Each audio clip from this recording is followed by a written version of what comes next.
Waheguru Ji Ka Khalsa, Waheguru Ji Ki Fateh. Welcome to another special show at the Sikh channel today, where we have a very special guest all the way from Canada, Vancouver, Benji Beant Kaur. Benji, Waheguru Ji Ka Khalsa, Waheguru Ji Ki Fateh. So first of all, welcome to the UK. Thank you. It's lovely to have you here. I've heard you've been here for 3 weeks and you've been working very hard because you are also known as Kaurstrength. So Benji, tell us a little bit about Kaurstrength and who you are and obviously what you do. Okay, so thanks for having me. It's been great in the UK, visiting and meeting Kaurs from all over the UK. Yeah. So my name is Beant Kaur and I'm from Vancouver, and so my journey in relation to fitness started when I was young. So I grew up with 2 older brothers, and they were always very competitive, into sports, and I wanted to be just like them. I wanted to be just as good as them, compete with them, and then that led me into being sporty. I had more of an athletic interest. So when I went into high school, I played on sports teams, the basketball team, and then after I graduated high school, I still kept quite a bit of big interest in fitness. So I started training at the gym. I didn't know too much at that time, but then I slowly just started researching more. I started getting into Olympic lifting. I joined classes. So sorry to interrupt there, but you mentioned lifting. So from basketball, you went into lifting weights. Yes. And why lifting weight? So personally, I feel like as humans, as Sikhs, we should always be challenging ourselves. We should always be living outside of our comfort zone. So that's how we grow. That's how we become the best version of ourselves. So lifting weights, it just interested me because I felt like it was a great way to challenge myself. It's something I've never done before. And it's also a great way to challenge your body. It's a great movement, compound movement, uses your entire body. You build great strength, you build great muscles, the confidence, the mental aspect of it. It's just... You could also say it challenges your mind. Yes. Yeah, because it's, you know, without your mind telling your body what to do, you would not be able to lift that weight. So that's fantastic. And obviously from there, that's where Kaurstrength grew. Yes. So how did that develop? So I saw that there was a great lack of a presence in the Sikh community targeted for women, and inspiring them, encouraging them, and having like a resource accessible where they can learn how to train, see that other Kaurs are doing this too, and that maybe we should create this movement and start taking care of our bodies. So about a few years ago, I came up with the name Kaurstrength, and then I started my Instagram page. Since then, I've done my certified personal trainer certification. I read a lot, I buy a lot of books. I'm always trying to gain more knowledge and learn. So since then, I've kept uploading videos and a lot of content on my Instagram about food and how to work out. So since then, I've got about, I think I'm at 11,000 followers on Instagram. Yes. And I've also started a YouTube channel where I upload videos, and I'll be doing a lot more on that. So that's also a great resource for all Kaurs to watch and get ideas, get tips on how you can become healthier, how you can become a better version of you. Yeah, that's fantastic. And obviously, you know, within the Sikh faith, we're quite honoured to have such brave Kaurs with such gusto, such as Mai Bagu, and I'm sure she's one of your inspirations. She's mine as well. But as well as that, what else really inspired you to kind of push, you know, this motivation to inspire other women across the globe, obviously with your social media following, to start getting fit? I think that when I personally started training and I felt that change inside of me and how great I felt, and then combined with that, and I saw the lack of, you know, presence and the lack of confidence in general that Kaurs have with themselves and with training and putting themselves out there, or even going to the gym. A lot of Kaurs even feel uncomfortable going to the gym because it's co-ed. So I saw that, and I saw that, you know, I feel confident, I feel like I can help Kaurs. So I combined with that, I started Kaurstrength. Well, that's fantastic, and obviously it's a great thing, and it's a great tool for us as Kaurs to be able to utilise, because I was reading a National Health Service report about how women above the age of 30, exercise just does not exist for them, and I don't know whether that's because of busy family life and just excuses. And obviously you seem to have no excuse, as you mentioned earlier, of your 10 hours at work, and then you're also training. And how do you manage to, you know, fit all this training in, because it must be exhausting? It is exhausting. Yeah. So for the first while, I've been going to a gym. Group fitness also really helps. So if you have access to like a group fitness, maybe a women's class, join it. You're going to push yourself more. You're going to be in a great environment. You're going to make friends. You're going to go out of your comfort zone. So I joined group fitness classes, and then after that, right now I have a pretty decent gym in my garage. So I have a squat rack. I have dumbbells, kettlebells, pull-up bars. So Olympic plates. So you could say it's a mini Kaurstrength gym in your own home. So I've invested in a gym, which is going to, I'm investing in myself pretty much. So I can just come home from work, just go straight into my garage, get my workout in, and then come inside and have my protein shake. Oh, that's fantastic. And I bet you're in quite a lot of competition with your husband as well, who's here, and he's giving you a lot of support with what you do. Yes. So do you do a lot of lifting competitions between them, or is he pushing you to you know, lift more? I guess we do have a bit of competition going, but I think we just support each other and push each other when we work out together. So that's another thing. Like if you and your partner can, you know, make a commitment together and push each other and work out together, that makes all the difference as well. That's great, that's great. And obviously with your workouts here, whilst you've been here in the UK, you've done many workshops in many gurdwaras, and obviously a lot of women have been very inspired. But we were also touching on the base of anorexia and how many girls who are at high school at the moment are not eating well and not looking after their bodies, and they want to have this sort of stick figure and not focus on strength and being strong. And obviously, what's your message for the youth of today who are feeling that way and feeling depressed inside, that I'm not beautiful? Well, firstly, I think anorexia, my question is, why are you feeling the need to not nourish your body? I feel like a lot of Sikh youth these days look at celebrities that have plastic surgery. They don't even look like their true selves, and you're trying to look like them by not eating. Not eating is causing so much damage to your body. You're at a young age that you're developing so much. Your cells are growing, your brain is growing, your body is growing, and if you're not feeding that, you're going to have long-term health negative impact like heart on your disease health. And cholesterol. So you need to be eating, and a good way to you know, build that confidence is through working out. I feel like a lot of girls who are anorexic, if they just start working out, taking care of their body, you can still look slim but be strong. You can have that muscle tone and still look amazing. Just eat. And not only that, it's a great confidence boost, isn't it? Like, you know, you could go into a gym and there's guys at that gym, but you can still walk with your head held high because you know that you've also got that strength. That's great. Obviously, when you started training, and now you're obviously excelling with more strength, more weight, and inspiring more people to join the Kaurstrength ship, could we say? Movement. The movement. The movement. Would you think that you would be able to now start growing these workshops all across Canada or all across the globe? And what's the future for Kaurstrength? Well, that is the plan. So I have a few platforms on social media, so Instagram, YouTube. I'm going to be putting out a lot more content, a lot more videos that Kaurs can watch and implement into their own regime. And then I've had so much love and support in the UK since I've been here. My trip here was more of a leisure vacation, but I've ended up doing 5 fit camps in different cities. So I feel like there also is a big need for that. So I will be coming out more often.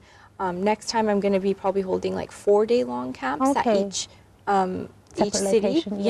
So we'll have it all set up, and then I can go more in depth into movements and how you can set up your own training regime and movement patterns. So I plan on doing that, and I feel like there is a major need. And I feel like Kaurs need to break out of that shell of low confidence, low self-esteem. You guys can achieve great things. Our Guruji gave us amazing tools and amazing confidence that we don't really use. Yeah, we don't dig into that. We don't dig into that, Yeah, you also mentioned with the workshops, food, you know, having the nutrients that we need in our bodies, because as we were talking earlier, we seem to be feeding our mind with Skittles and that's making our body turn into junk because we're just always on this busy lifestyle and fast food, and it's going to have that impact on us later on in life. And you know, for yourself, you've had to keep quite a strict diet. Obviously you're enjoying your foods as well, but you're keeping it quite clean. So what's your advice for people who want to start, you know, cutting out the fried food? Because in the Punjabi community, you know, I think samosa is on everyone's menus when you turn up to their house for dinner or lunch. And what's your advice on, you know, how to kind of cut back on these bad foods and start implementing more green foods? So my first thing is it's all a mental challenge. It's all in your mind. So working out is probably the easier part. The diet is the hardest part. So you have to really take control. You have to make a mental commitment to yourself. The first thing I always say is drink more water and good quality water. So tap water in England is not the best. You're just pretty much drinking recycled water from toilets, and it's filled with chlorine and I think fluoride as well. So that's not good for your pineal gland. It gets calcified, and it's just not good for your body. So drink good quality water. I'm not sure what brand it was, but usually natural spring water in glass bottles. You might think it's expensive, but at the end of the day, your body is 70% water. So you need to make sure you're getting good quality water into your body, into your cells, so they can replenish. First thing is that. Second thing is the England culture is a bit different than the Canadian one. So beans on toast, cereal, Weetabix, all of that is not healthy. And it was quite shocking the number of girls that I told this to at the fit camps that I held, that they think Weetabix is healthy.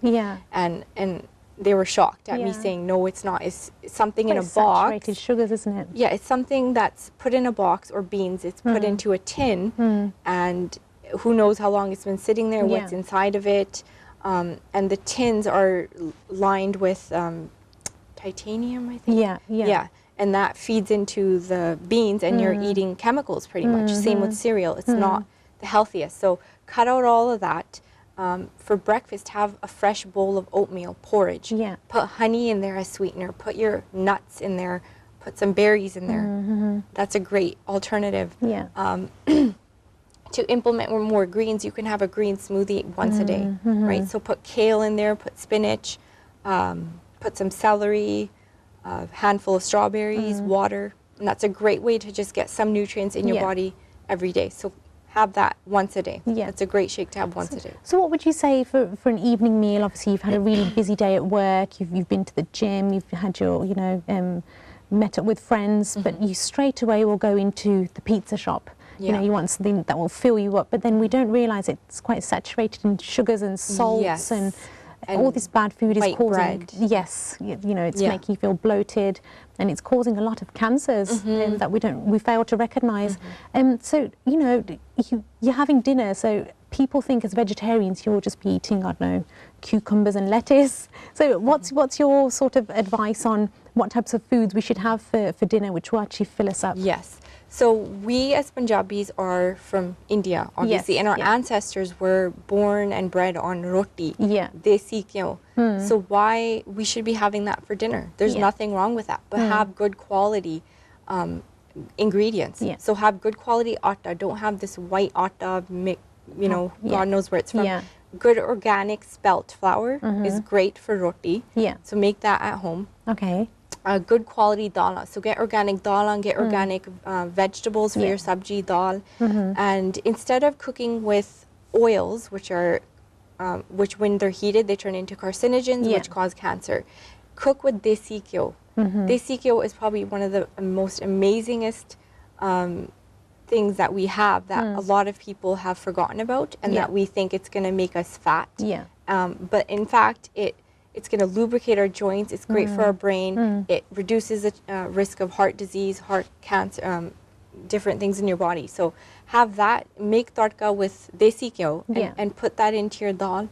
Like every day you should be having desi ghyo. You should be having this meal, which is, and then you can have, you know, your little lettuce or salad on the side, broccoli, spinach. So that's a great dinner. Yeah. And it's something that we're used to eating. We know how to make. And it's something our ancestors have eaten. So it's in our DNA, it's in our blood. That's what we're made of, right? Yeah. So have that, let's stick to our roots, but just have good quality, fresh ingredients. Yeah. And desi ghee is amazing. Yeah. Something that we should have every day, even in milk. Yes, I always, for myself as well, I come home and my dad's always like, oh, here, have some milk and have some desi ghee. And I'm always just like, I don't want it, I don't want it. Yeah, we think it's bad, but it's healthy. Yeah, and it's very good. I think later on in life you begin to realise your parents are right. Yes. I hate to admit it, but they are right. And you know, they're giving you the desi ghee, haldi milk, and you always kind of turn a face to it that I'm not going to drink this, but it benefits you in the long run. And I think that's why maybe some of our parents who have had these sort of you know, remedies from their mothers and fathers back in Punjab. The Ayurvedic. Yes, and that's why they kind of live longer and they're not having these joint pains that we are at such a young age. Yeah. So drink desi ghee and your joint pains will go away. That's a great advert right there. It is. So saag, is saag a thumbs up or is it a thumbs down? Great, thumbs up, but have organic spinach in there, organic broccoli. Stay away from these pesticides. If you're not having organic food, you're just eating pesticides and all that, herbicides and all that that's sprayed on. So would you recommend? Put desi ghee in there. Desi ghee every day. Yeah, I think that's what we're going to learn from them. This show today is desi ghee is literally have it every day. Just in a protein shake bottle. Yeah. Might not taste the greatest. Exactly. And binya is another great thing. Binya is good too. Yeah. So, you know, there's so much in there, like the nutritious nuts and everything, and maybe something like that in the morning. Yeah, that could be a little, but you have to, it's a bit garam. Yeah. So you don't have too much, but that's also great, something that you can have every day. That's fantastic. It's really great to see that, you know, we automatically think that, you know, to fill us up with pizza and chips and fried food, but there's so many other alternatives that we need to start discovering a little bit more about. So it's really great that you've been able to kind of mentally change your lifestyle to fit around what you do. Yeah, and there's no excuse today to not say, oh, I didn't know that, I didn't know how to do this. You have Google. We live in an age where we have everything at our fingertips. You can Google something and you'll get your answer right away. You can do so much research. So do you think the next stage of Kaurstrength will be, you know, doing vlogs on different types of foods and, you know, how we can actually start making these ingredients on the go? Yeah.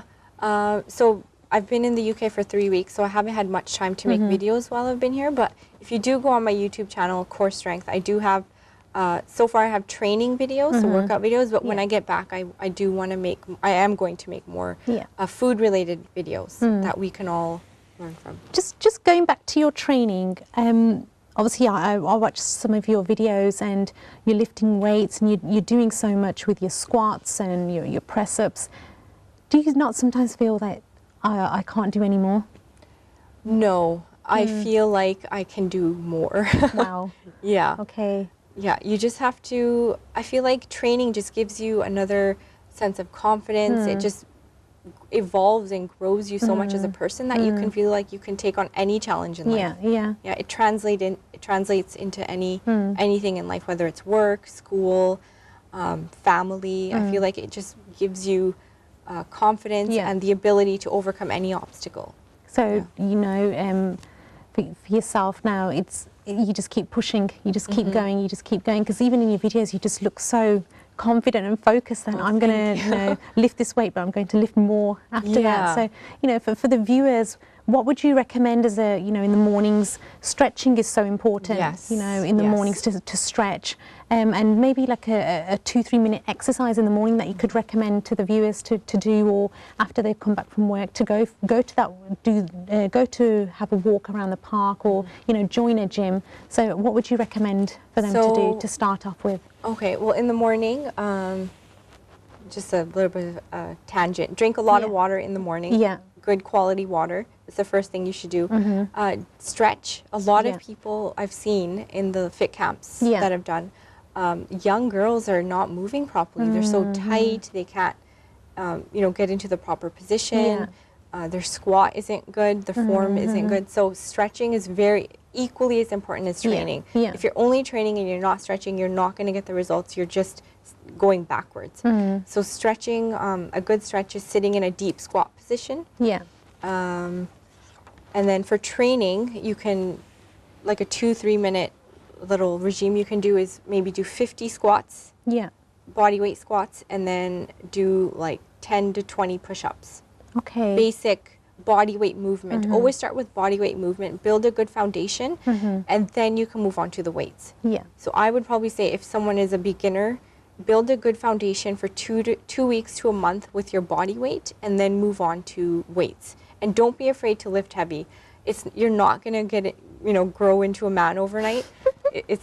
Women are not designed like that. Yeah. We have more estrogen. We don't have as much testosterone, right? So lifting heavy, it's not going to transform you into a man. You're just going to get stronger. You're going to build confidence. You're going to get more tone, and you're going to look and feel great. Yeah, that's great, and I hope obviously that the viewers can take that on. And I wish we were able to train together, because there's a few things I wanted to learn of yourself, and I thought, oh wow, but you are going to be leaving so soon. I'll be back. Yeah. So yeah, we'll all have to get our trainers ready for your next workshops, because I think obviously many girls who have found out you're here are wanting more exercise. And obviously you mentioned at the Gurdwaras with the gym facilities, and as women we need to start using those facilities for ourselves, and working in teams, because with a team you're able to motivate each other to lift more, to run more. And breaking barriers as well. Yeah. Interesting, I held a fit camp in a city in London. I'm not going to name the city, I'm not going to name the Gurdwara. And they had a gym in the Gurdwara. And what I found extremely shocking was the Gurdwara committee has banned women from using the gym. Like they are absolutely not allowed in there. And so when I held this event in that city, so many women came, and they were so excited to have me there. And I didn't really understand, but when I spoke to a few of the Singhs there, they were like, yeah, the committee has banned the women for coming. And the committee members actually even came down, and they saw what was happening, and they weren't even happy at all. Yeah, they just kept bugging us for the fee. So that was a bit shocking. I feel like as a community, we need to support the women. We need to encourage them, give them more confidence. And with Kaurstrength, like I feel like this is a movement for all cores to become physically, mentally strong and spiritually.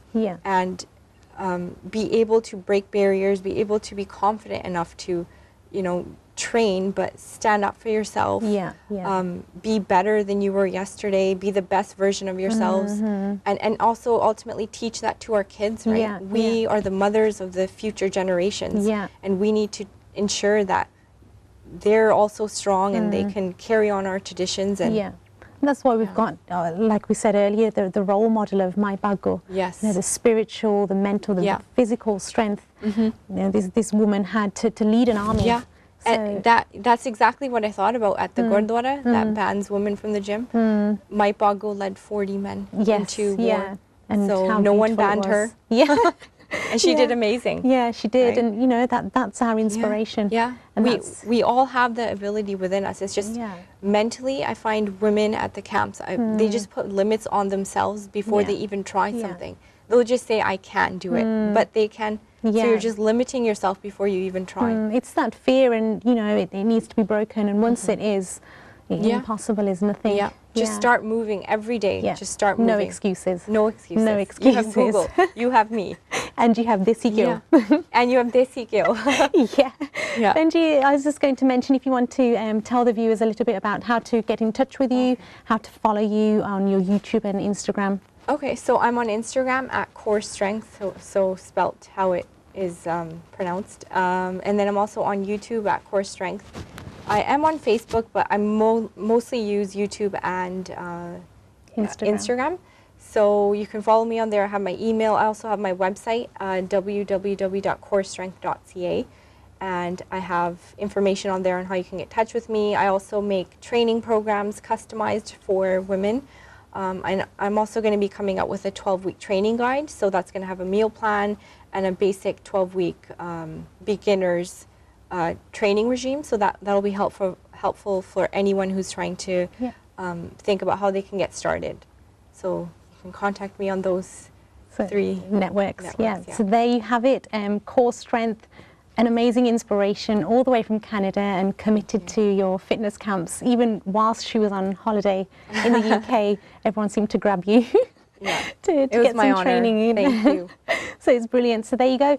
Put down your laddus, put down your chocolates, and I can see the cake as well. Put it to the side. And the chips. Yes, yes. The French fries. Yes, the French fries. So, and bring in the desi ghyo, bring in the pinya, bring in the avocados, the spinach, and the whole organic farm. Dal, good quality dal. Yeah, definitely. Because at the end of the day, as long as you take care of your body, it's the only place that you live in. So, thank you. Waheguru Ji Ka Khalsa, Waheguru Ji Ki Fateh.